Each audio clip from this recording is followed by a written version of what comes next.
Benda dikatakan bergerak jika benda tersebut berubah kedudukan terhadap suatu titik acuan. Benda yang bergerak akan melalui lintasan yang panjang tertentu dalam waktu tertentu.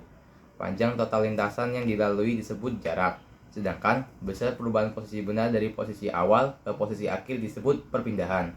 Jarak adalah besar skalar, sedangkan perpindahan adalah besaran vektor. Benda dikatakan bergerak lurus jika benda tersebut bergerak pada lintasan yang lurus dan bergerak pada kecepatan tetap atau tidak ada perubahan kecepatan terhadap waktu, sehingga kecepatannya 0. Kecepatan yang terukur adalah kecepatan di sekitar suatu tempat sepanjang jarak yang ditempuh yang amat pendek di sekitar suatu titik.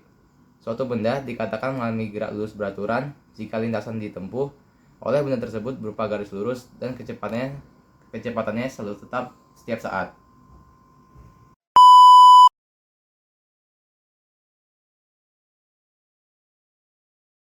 Assalamualaikum warahmatullahi wabarakatuh. Kami dari kelompok 7 ingin menjelaskan tentang GLB, bagaimana cara pemakaiannya dan gimana langkah-langkahnya. Langsung saja kita ke sini. Di sini ada VTT console, terus di sini ada chronokinetic adaptor, di sini ada chronokinetic sensor, dan di sini ada chronosensor. Dan ini adalah Air Cushion Beach 2 power supply box.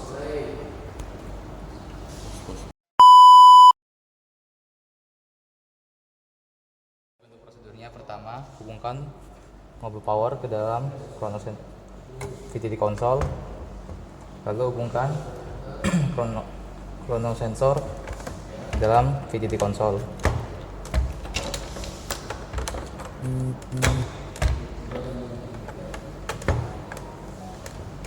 Pastikan sudah rapat, lalu nyalakan VTT console.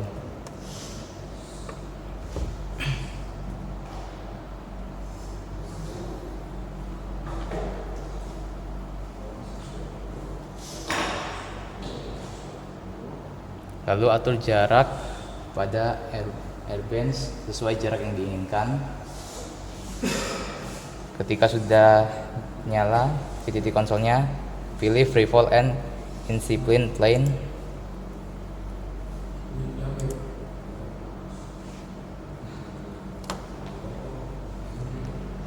Lalu position, pilih plane, dan letakkan sensor sesuai jaraknya.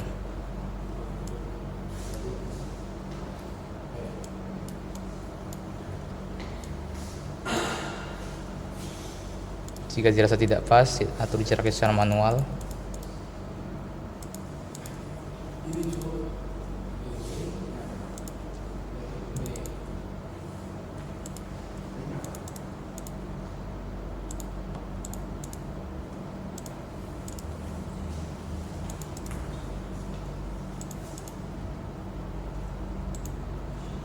Setelah sudah, tekan tanda tangan ini hingga berwarna hijau.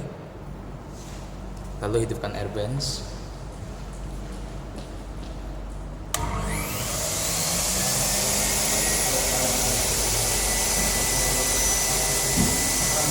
Tahan, lalu matikan airbands. Maka datanya akan muncul di kolom tabel. Lakukan percobaan ini sesuai dengan modul dan catat hasilnya, yaitu waktunya, jaraknya, dan percepatannya. Setelah selesai dicatat, buat sebuah tabel, lalu kembalikan dan rapikan alat seperti semula. Sekian, terima kasih.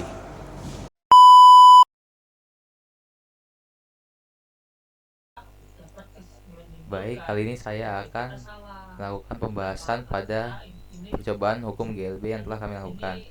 Untuk data percobaan dapat dilihat di tabel 1 pada percobaan pertama menggunakan jarak 30, 60, dan 90 cm. Dihasilkan data seperti ini. Lalu di tabel 2 percobaan dengan jarak 10, 20, dan 30 cm. Data yang dihasilkan adalah seperti ini.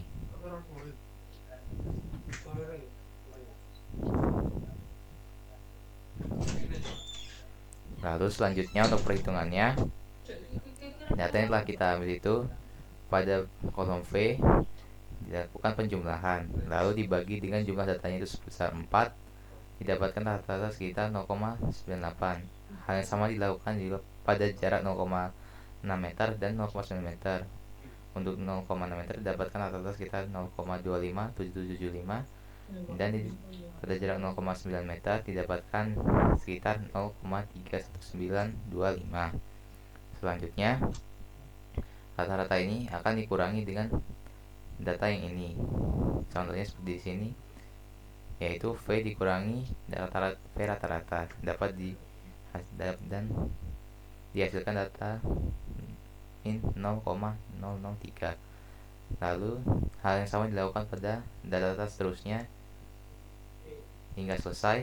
Setelah itu kita akan mengkuadratkan nilai ini jadi seperti ini.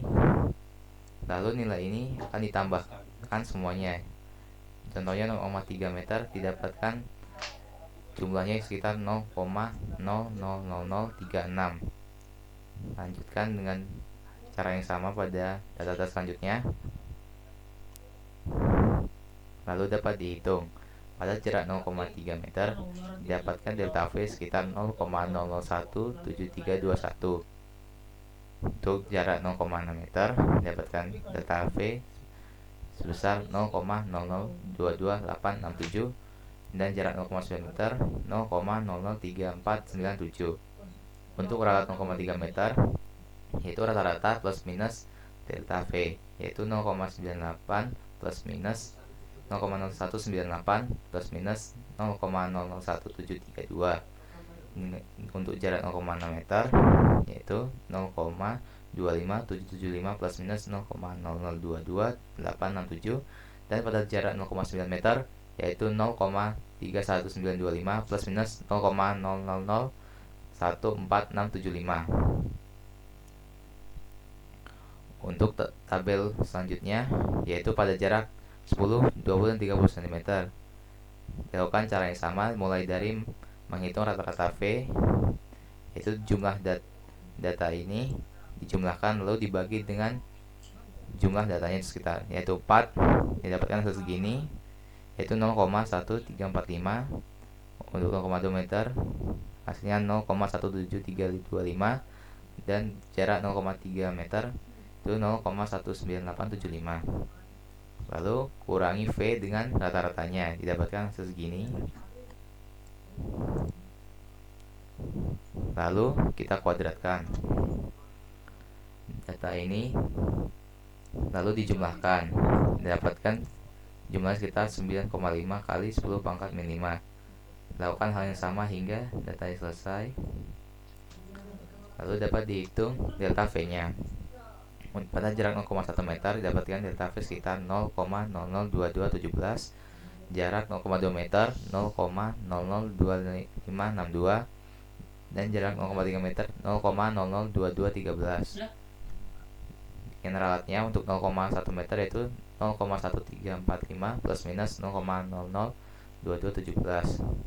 Lalu pada jarak 0,2 meter yaitu 0,17325 plus minus 0,002562, dan jarak 0,3 meter yaitu 0,19785 plus minus 0,00213. Untuk penelitiannya dilakukan dapat menggunakan rumus 100% dikurangi delta V per rata-rata dikali 100%. Kembali lagi ke tabel ini, 30 jarak 30, 60, dan 90 cm. Untuk jarak 0,3 meter didapatkan hasil penelitiannya 99,13%, 0,6 99,11%, dan 0,9 meter 99,95%. Untuk jarak 10, 20, 30 cm didapatkan penelitian pada 0,1 meter 98,35%, pada jarak 0,2 98,52%, dan pada jarak 0,3 yaitu 98,89%. Untuk analisis pada praktikum ini kami telah melakukan praktikum GLB dengan menggunakan jarak 30 cm, 60 cm, dan 90 cm, dan jarak 10 cm, 20 cm, dan 30 cm. Berdasarkan analisis data diperoleh bahwa jarak berbanding lurus dengan waktu tempuh, di mana semakin besar jarak yang ditempuh maka waktu akan dibutuhkan semakin lama. Hal ini sesuai dengan teori Bisa dikatakan bahwa tidak ada perpindahan, maka kecepatan yang dialami benda sama dengan 0. Untuk kesimpulannya adalah bahwa jarak dan perpindahan dapat ditentukan dengan beberapa besar perubahan posisi yang terjadi, di mana jarak adalah panjang total lintasan dan perpindahan waktu. Perpindahan yaitu besar dari perubahan posisi benda dari posisi akhir ke posisi awal, dan jarak perpindahan itu kami dapat menyimpulkan bahwa besar kecepatan dan kelajuan benda, di mana kecepatan yaitu besar perpindahan per waktu dan kelajuan, yaitu jarak ruang waktu semakin besar jarak tempuh benda, maka waktu yang dibutuhkan juga semakin lama, dan begitu pula sebaliknya. Sedangkan kecepatan benda semakin lama semakin kecil, dan semakin tinggi posisi benda dari dasar, maka semakin cepat kelajuan benda. Sekian pembahasan dari saya, terima kasih.